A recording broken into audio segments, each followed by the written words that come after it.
What's up, y'all? Today we're going to talk about the first step to success in any area begins with the right mindset.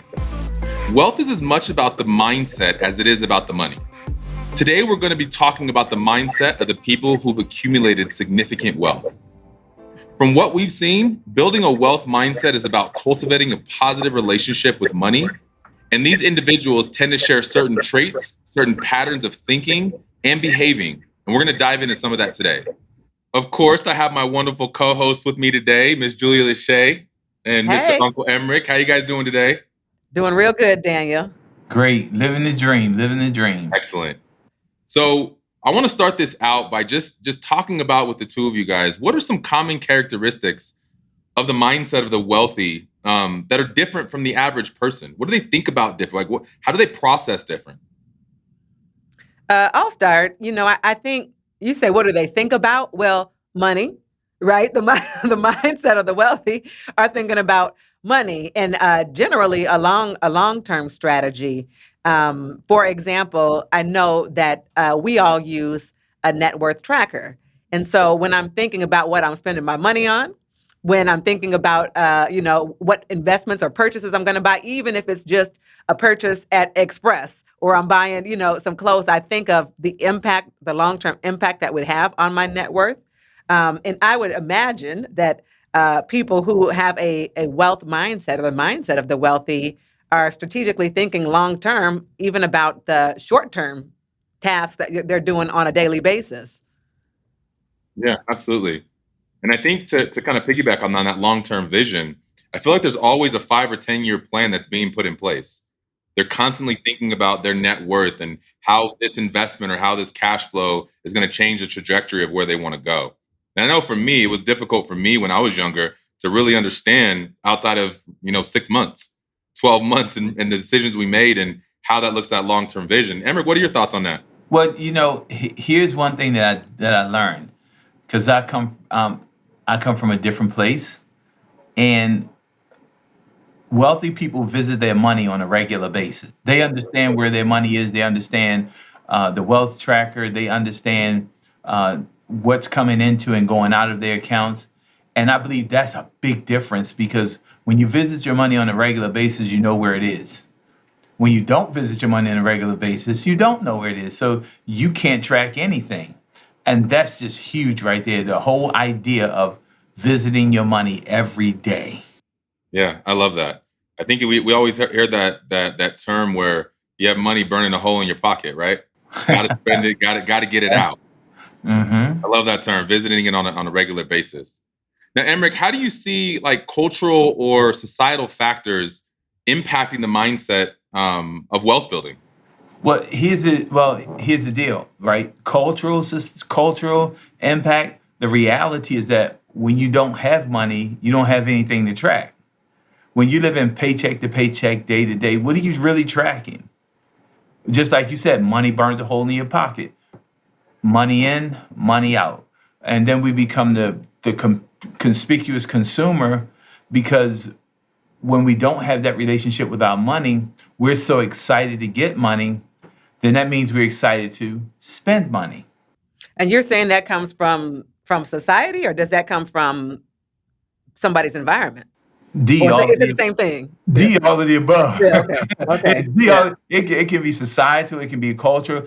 I am speaking from my perspective, where it's more of a societal conversation. And reason why I say societal because I'm thinking of it in terms of the environment that I grew up in and the environment and the people around me. That was their thought when as I was growing up is that you get money and you spend money. The only reason why you have money is to spend money, and the whole idea of saving was a novel idea. Now, that was the people that were around me. Now, to be clear, that wasn't my mother's idea. That was the people around me idea. And again, we judge our insides by other people's outsides. And particularly when you're young, you see things on the outside that you believe that when you get money, you should have those things because you want to be in. And you grow up that way and it just gets ingrained in you until you learn differently and you change the people around you. When you change the people around you, that's when it becomes more of not a ethnic cultural change, however, a cultural change in the idea and mindset of the people around you, the culture of the people around you. Absolutely. And I think one of the things about mindset and about getting the nice things or getting the things, it's not an either or. My coach and mentor told me early on, he was like, Daniel, we can go have all the nice things, we can go drive the really nice car, but Hmm. let's first focus on putting that money in an investment, and then the cash flow that we get from the investment, we then go buy the nice things. Let's See, not but first spend the money on the nice things, See, but right? that's not what's been when you talk about societal factors, that's Right. not what people in generally in our culture are seeing or having that conversation. All they see is you showing up with the nice things, right? And they don't know about the conversations about the investment that took place prior to you having the nice things. I was thinking about media when you asked this question, and social media especially, right? And the Woo. impact social media is having on people. It used to be the haves and the have-nots and the keeping up with the Joneses, but the Joneses had to at least be somebody that were in your neighborhood that you saw. Now you see Right. people all across the globe having stuff, and the societal effect that that has on people's ability to build wealth. Because going back to your first question, one of the common characteristics is discipline, right? And being able to be disciplined with your money and not just go and buy the nice things before you've made any investments. So I for sure, social media, and you talked about the people around you, Emmerich. Nowadays, they don't have to be literally your peers that are around you. These are just people you see on the internet. This is, these are influencers or people you don't even know these people, and you're trying to keep up with. We don't even know the Joneses anymore. We have no idea where they even live, but you're still trying to keep up with them. So I think for Right. sure now, different than how it used to be, is people. The societal factor is social media. Right. And it comes back to that whole concept. We judge our insides by other people's Hmm. outsides. And that whole thing, Daniel, about the saving money and that so idea of saving money and doing all those other things. And I heard this, I'm not sure where I heard it. I've said it like 4 or 5 times, so now it's my saying. You do the things today that other people aren't willing to do, so you can do the things tomorrow that other people can't do. And that's a concept that we just did not. I mean, it just, most people don't learn that. They want to do everything today, particularly in the immediate gratification society. They want to do everything today.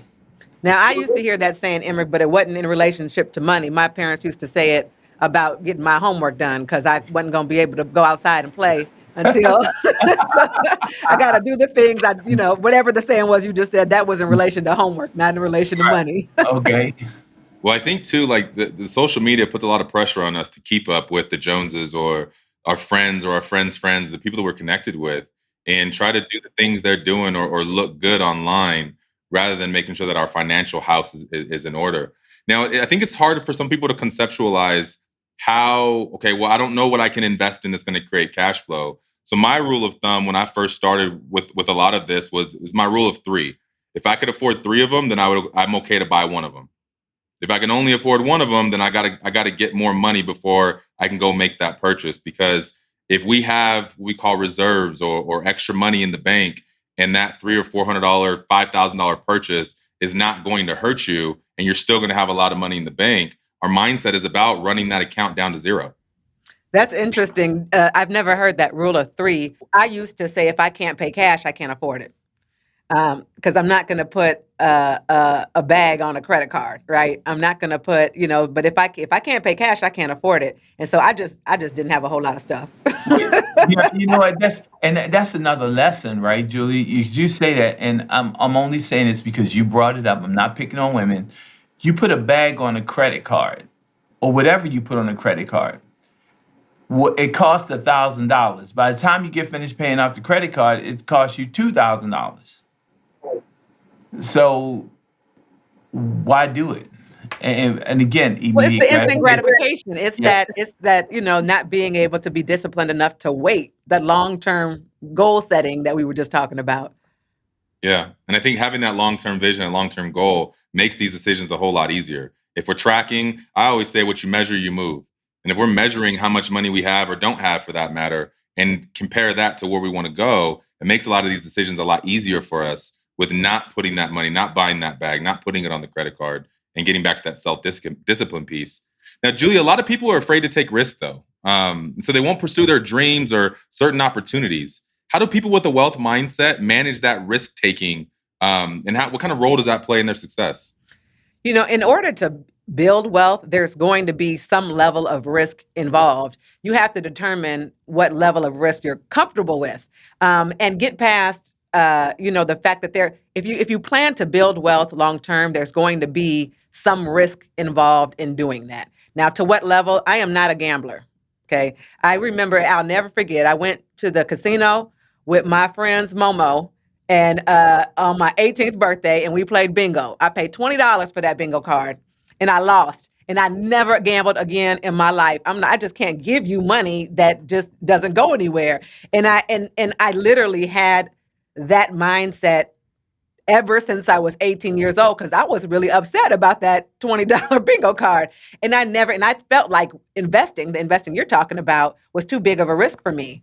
But if you really are thinking about building wealth, you're going to have to take some risks. And I've taken some L's, definitely. And sometimes I win and sometimes I learn, and I've had partnerships that went left.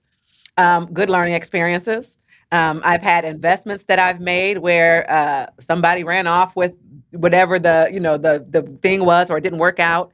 Okay, so there's some level of risk that's going to happen in order for you to see a return or to have an opportunity. But how comfortable you are with that is 100% an individual thing, because I know some people put a lot of money in the stock market and they diversify very differently.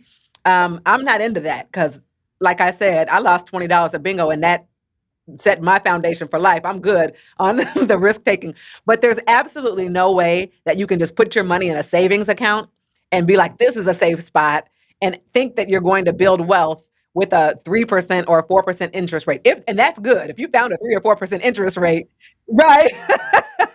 That's really good. But there's just you can't just put it under the pillow and feel like this is safe, this is going to grow. It doesn't work that way. So people who really have a wealth mindset understand that there is some long-term risk involved. There's risk involved with building long-term. And again, because you're thinking long-term, a short-term loss probably isn't going to hurt as bad. Go ahead, Emerick. Yeah, I believe that we have to have a language shift and not talk about risk. Right? What should we call it? We have to talk about just the calculated possibilities of what could happen. We have to use it, because whenever you say risk automatically assumes a negative connotation. Because whenever you say risk, it takes you to a not so positive place. The vibration of the word risk is low.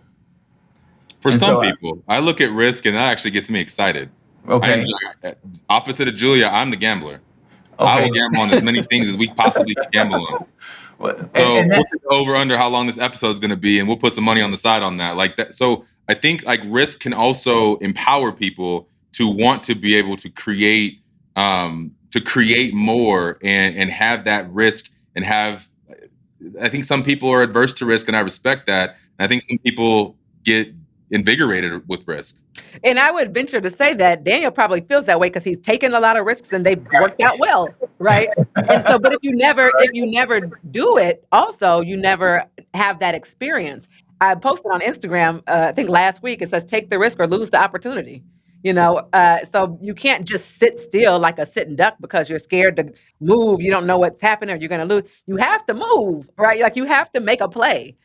There was a panel that somebody was talking about purchasing. It was a real estate investment panel. And somebody asked one of the guys what his biggest regret was. And he said, all the properties I didn't buy. And I thought that was deep. That was deep to me because I'm overly cautious about those types of investments. And so I don't move at all. But by not moving at all, I've gotten absolutely nowhere. And here Daniel is, taking all the risks and reaping all the rewards. Because Well, I think I think the piece of that, though, Julia, a lot of people that I've seen that I've been around that are high achievers truly believe like their mindset is I'm either going to win or I'm going to learn. There is Yeah. no losses.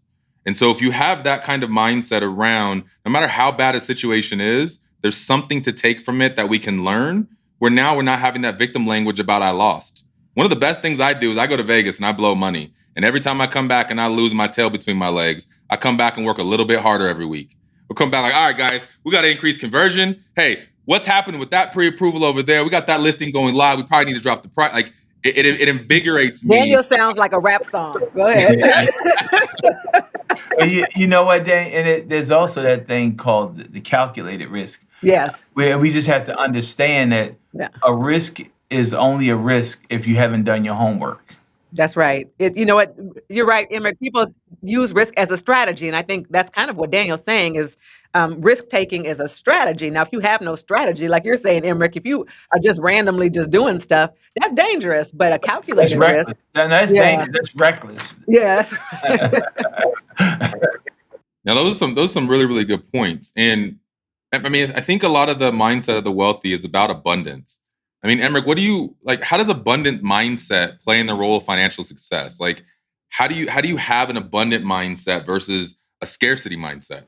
Uh, when you have that, when you're talking about abundance versus scarcity, uh, when you think small, you have small. When you think big, you have the possibility to grow big. And what I mean when I say that, so many times when we spoke about being learning based or a lifelong learner.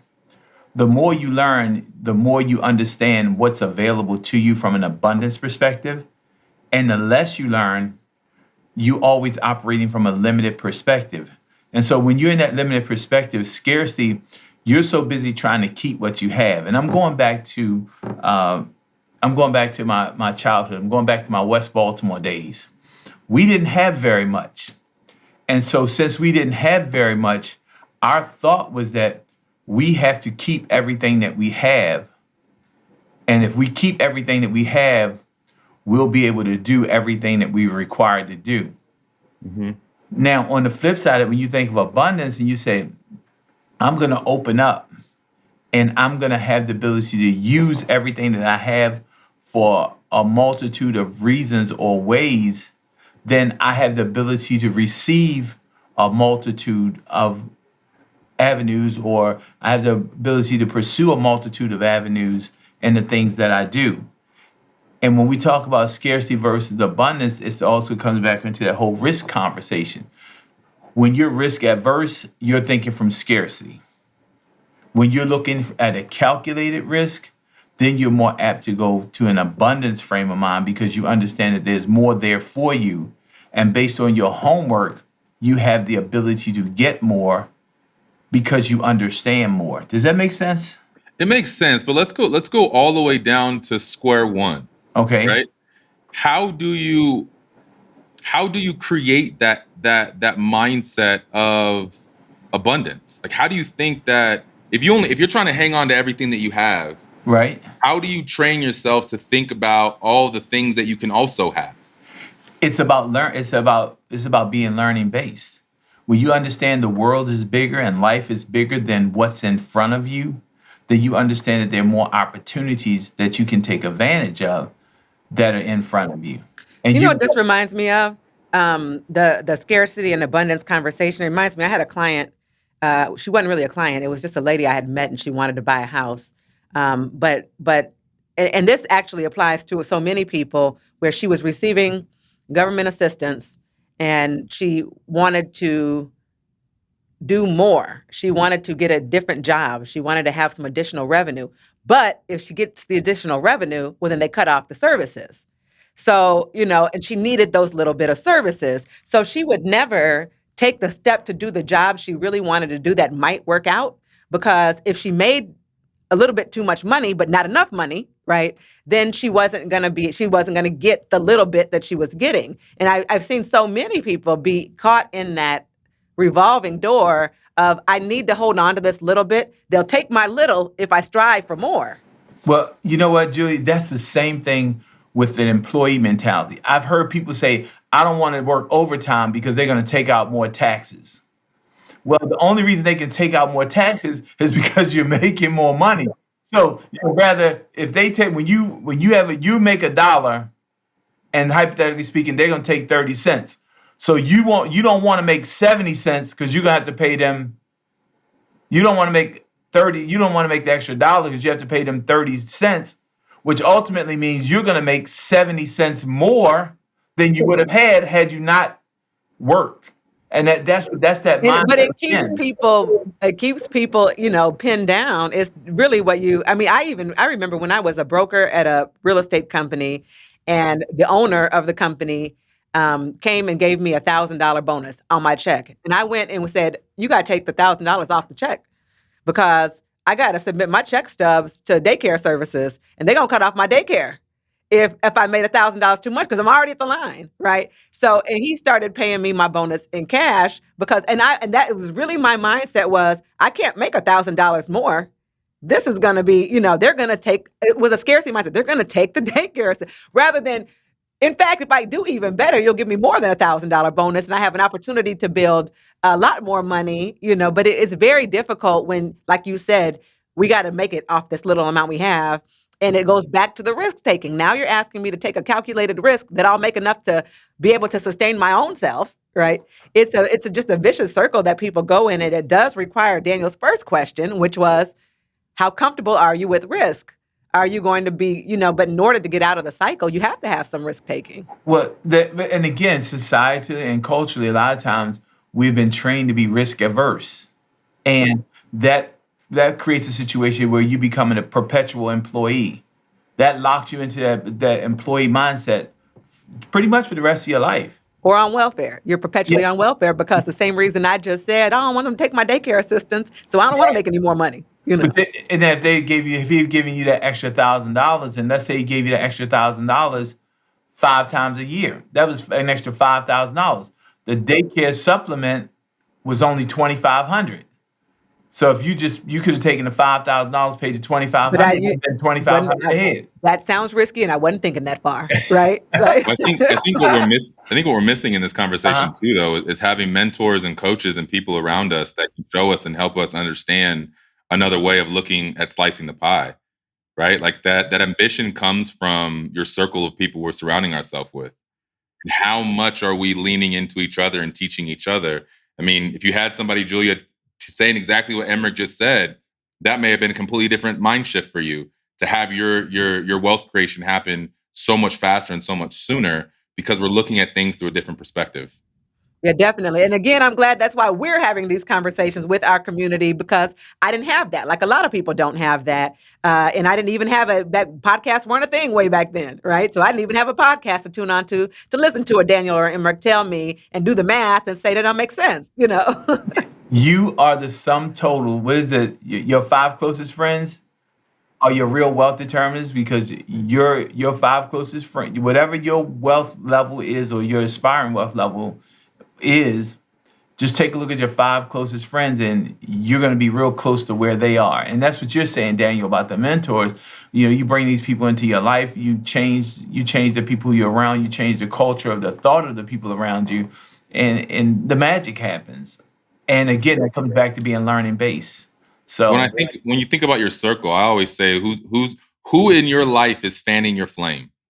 If you're trying to go do great things and your spouse is pulling you back saying we can't do it, or they are incredibly risk averse and you're trying to take over the world, that may not work. If your friends are telling you why your ambition on trying to go get licensed or start a trade or do something else and invest, and they're telling you why you're stupid and it doesn't work, we got to start working on new, like who's fanning your flame and who is your biggest fan? Not yes men, but who is telling you, I'm on your team, let's go get it, help each other continue to grow and achieve. There's a saying that says if the people in your circle aren't encouraging you and promoting you to grow, it's not a circle, it's a cage. It's a cage. Yeah, I like that. And so, you don't want to be in a cage with these 5 people that don't have a growth mindset like you do. Well, I think what I was about to say with that, Julia, and I've heard a friend of mine say this, sometimes you have to bless and release people. And it's not to say that you don't love them, you don't care for them. Sometimes you have to bless and release people from certain places in your life, and sometimes it's your family. And that's not to say you don't love them. You just have to love them a different way in a different space. They can't be in your financial world at Well, this time. I think people come and go as I've grown on this journey. People come and go, and people come into your life for a season or a couple of seasons or 5, 10, 20 seasons, and then somehow that season just ends. I don't know why. I don't hate you. You don't hate me, but I always say we're either going to grow together or we're going to be growing apart. And I think that's friendships, relationships, family. Just because we share the same blood does not mean that I have to do all of the things or keep you close to me. And I think that that mindset of getting into goal setting, like Julia, what role does goal setting play in achieving goals and like people's approaches and like creating measurable type of goal setting expectations or ambitions? Like how does that affect all of this? Well, it's I used to when I was coaching agents, I would say that if you don't have a goal or a destination in mind, how do you get there, right? It's kind of like getting into your car and saying, "Okay, hey Siri, take me there." Take you where? Right? Like you have not identified the destination that you want Siri to take you to. Sorry, my Siri just turned on. She's trying to take me there. Hold on. Siri, Where's she taking you? She was taking me there, wherever there was. But exactly, it was spinning. She doesn't know where she's taking me because I didn't say take me to X. This is my actual goal. And having something to strive for. And when we talk about goals, we start with what's your long-term goal? Like your 5-year goal from now. For me, my goal is when do I actually want to be done working and just do it because I like it, right? That's my goal. What's that number? What does that look like? And then backtracking. Okay, so what do I have to do in the next 2 years to make that happen? What do I have to do in the next year to make that happen? What do I have to do today? What should my behavior be like today to reach my goal this month for this year? But if you're not actually setting goals, then you don't have anything to guide you. It's a lack of a guide, really. And if you don't have anything telling you what you should be doing, well, then you probably are going to fall into a situation where you're doing a whole lot of things you should not be doing. And being able to have something to measure. I think, Emmerich, what is you said when we started this conversation about watching your money? You had some fancy saying, Oh, y'all are full of sound bites. What'd you say? Yeah. I said go visit your money every day. Exactly. Go Visiting your visit money your every day. money What every you day. track, right? What you focus on expands. Right. And if you're looking at it every day, you know exactly how much you had, where it went. But that has to do with goal setting. If you haven't determined what you want your life to look like or what your wealth building strategy is, or you have no goal, you're just kind of out there wandering. And that's not how you build wealth. You build wealth from actually having a set goal and doing the activities that it takes to get there and tracking those activities on a daily basis, like Emmerich is saying. So I have a question. I have a question then, right? We set a goal, right? And then we make a plan to accomplish that goal. So at that point, when you set a goal, you have a plan to achieve that goal. Is it still a goal or does it become an expectation? That's a good question. I think yeah, I don't like the word expectation personally because I think the root of all disappointment comes from expectations, right? And so I don't want listeners to beat themselves up because they created that expectation and they didn't get there. I think listeners like it's about setting a goal. It can be saving $30 this month. It doesn't matter what the goal is. It doesn't have to be big, hairy, and audacious. It can be the smallest thing because if we continue to achieve and get our goals day over day, week over week, month over month, the compound effect of that over time is absolutely life changing. So Yeah, I think that Gary Keller says people overestimate what they can do in 1 year and underestimate what they can do in 5. yeah. And so that's why it's important because you might think, oh, I know. Like I think I shared with y'all before. I was like, okay, net 1 million. All right, here's how I'm gonna do it in a year. And it's like, yeah, it don't really work like that exactly, depending on where you start. Yeah. You have to have a long-term goal. And then, like you said, Emmerich, I don't just have the goal, I have a plan of how to get there. But on a daily basis, then I know what I should be doing in order to help me get towards that goal because I have the plan. Well, Julia, we right on point today because my Facebook post, I actually use that. We can accomplish more, and we We overestimate what we can do in a year and underestimate what we can do in 5 years. I did say that. And coming back to that conversation about expectation, I said that because I was in a session with a gentleman and he said that. So let me just read this thing. Let me just read expectation. A strong belief that something will happen or be the case in the future. And so when you talk about, and words have, I'm a firm believer in words have power. So in that word of expectation, if you set the plan and you set the objective, it has to be followed by a strong belief. So you expect it to happen. And that's the reason why when we had that conversation, I was like you, Daniel. I was like, you don't set expectations. You setting yourself up for disappointment with the expectation. And maybe it's just the way that we look at it and say, this is my goal. And I have a strong belief that I'm going to accomplish this goal based on my plan. Therefore, I expect to hit that goal. Well, let me ask you all this. You're talking about the mindset of the wealthy. And so I'm not trying to put y'all on blast, but y'all are some wealthy guys, right? So when you goal set, because you both own franchises, right? And so when you goal set for your businesses, your actual real estate franchises that you own, how do you think long term in those types of investments? Because that's obviously an investment, right? So how do you all think? We're talking about how do the wealthy think? How do you all think about goal setting, and what's your mindset around that? Well, if you ask me, when I look to set a goal that I'm reasonably sure I can accomplish. Once I set that goal of what I believe is reasonably acceptable, then we set a plan around it. I expect it to happen because I'm measuring it on a regular basis. I'm tracking it as I go along. Now, if something changes, then I understand that I have to change my course of action in order to get there, because the definition of insanity is doing the same thing over and over again, expecting different results.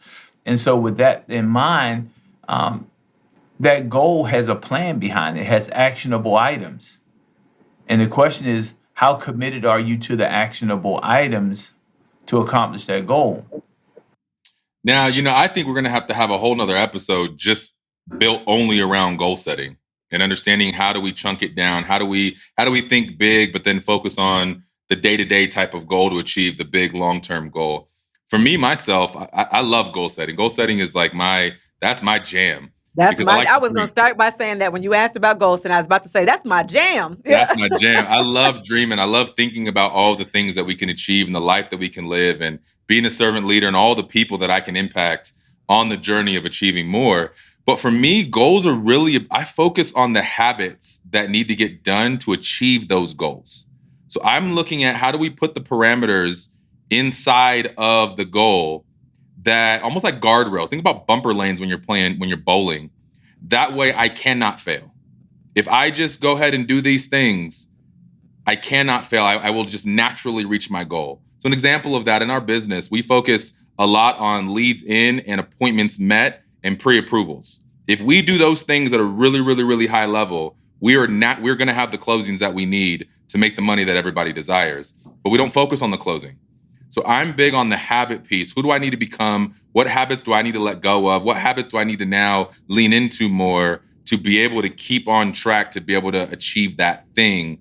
Because we can dream, we can goal set, but unless you're willing to sacrifice and do some of things that the others aren't willing to do, it's kind of just a wish. Right. And that's the whole thing about being actionable. When you set that goal, what is actionable about your change in mindset, your change in activity, your change in commitment to make those things happen at the level in which you desire?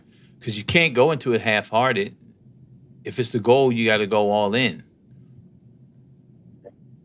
So what I have heard you all say, because I asked you specifically as wealthy Black men, I asked you specifically about the mindset, your mindset of the wealthy is, I've heard you both say that the characteristics of having a wealthy mindset is being goal-oriented and being learning-based, and who you're surrounding yourself with, And Emmerich says, don't compare people's insides to the outsides, and understanding that risk taking is a strategy, right? And you are either maybe less risk averse, like me, right? Because you lost $20 at the bingo, or you're like Daniel, who's like, let's go to Vegas this weekend.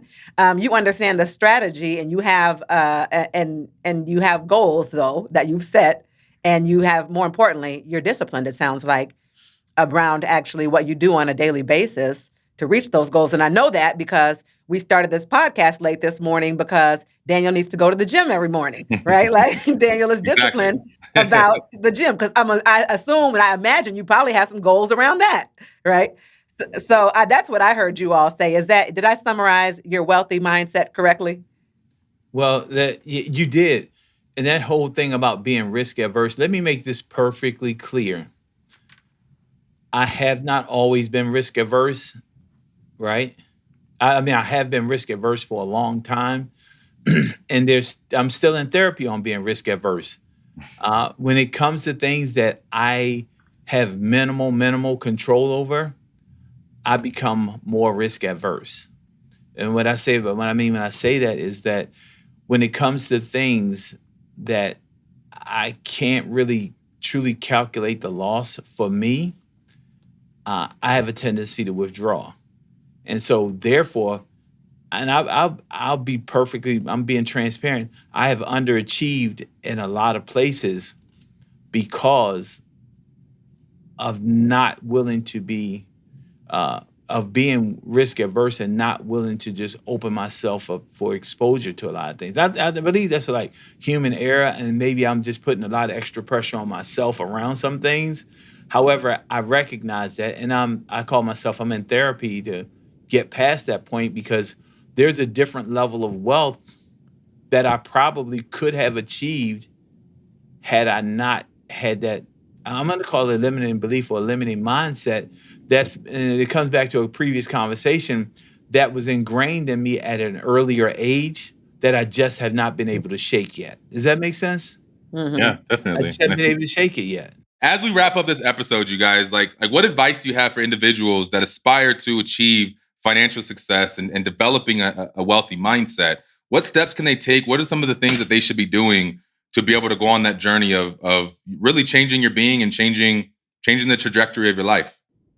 I like what you all have been saying about the people in your circle, not in your cage, in your circle, and finding mentors or people that you can learn from and that are guiding you to help you make better choices, or even just watching people, how they demonstrate, what they think about money. It might not be somebody in your household. It might be somebody that you find on a podcast, or that, we have. That is one of the novelties or luxuries that we do have in this era, Emmerich, is being able to learn from people who you don't even know. Turn on the internet and find somebody you like to listen to, who's talking about how to have a wealthy mindset, and learning from those people. If you don't have any people in your immediate circle, get in those circles where people are having those conversations. Sometimes they'll be over your head. For me, a lot of times these conversations are over my head, but I still go in the room. We believe people grow into the conversations around you. Eventually, I'll catch on, right? So getting in those spaces where people are having these conversations, where they have a different mindset than maybe people around you or in your environment or in your neighborhood have, and learn from those people. And again, maybe they're just somebody you follow on social media that is talking about wealth building. That's for sure just one way to get started with the conversation. And with that, Julia, my biggest thought, and I believe as a basic fundamental, rich dad, poor dad. Mm-hmm. If you want to start your wealth journey, rich dad, poor dad, get engrossed with that, learn it, master the concepts behind that. That's the catapult to help you understand that this world is bigger than you, that you have quite a few limiting beliefs around wealth and finances, and it will inspire you to read more and dig deeper into the concept of wealth. I'm so glad you said that. That was the first book I read that got me interested in wanting to start growing in real estate. Incredible book. Definitely an incredible first place to start checking, understanding how big that world is. Yeah. I think that if you go to our website, the colorofmoneypodcast.com, you're going to see a ton of resources that we're going to share inside of this community as well on podcasts to listen to help change your mindset, to help the limiting beliefs, books that we read, books that we reference. So that way you guys can get things. We're creatures of all of the things that we've learned over time. And for me personally, one of the first places I started was Tony Robbins. Tony Robbins changed my life. When I understood that my brain was like a supercomputer that I had the ability to hack, game over. What are you telling yourself? What are you listening to? What are you reading? What are you learning? Changed everything about who I am as a man, who I am as a father, how I can create this abundant life. So as we wrap this up, Well, wait. I want to give a book shout out. Y'all talking about the books that changed your life. you went I got a book. first. I didn't talk about a book though. Well, we're concluding. Let me conclude with a book. I want to say that the book that taught me financial and wealth basics was actually the Bible. The Bible is full of principles of how to handle money and scriptures of how to handle money and paying your debts off and pay Caesar what you owe Caesar and pay, and so I learned fundamentals of money from the Bible. I wanted to say that, Daniel. Yes, ma'am. I'm glad you did. Yes, ma'am. I'm glad you did. Now, as we wrap this up, we really wanted to lean into mindset before we start talking about the fundamentals on what to do. Because if the mindset is not there, the things you keep telling yourself is you can't do, then nothing else that we're going to talk about over the next several weeks are even going to make sense to you. So I'm really glad that we started with this. We shared a lot of really good information. And I think that overall, a wealth mindset involves a mindset of abundance, a willingness to learn and continue to grow, and a commitment of taking action towards achieving financial success. I appreciate you guys on this episode today. We shared a lot of really, really good things. Thank you guys for being on today and sharing so much knowledge and expertise. I appreciate it. All right, check you next week. See Casey next week.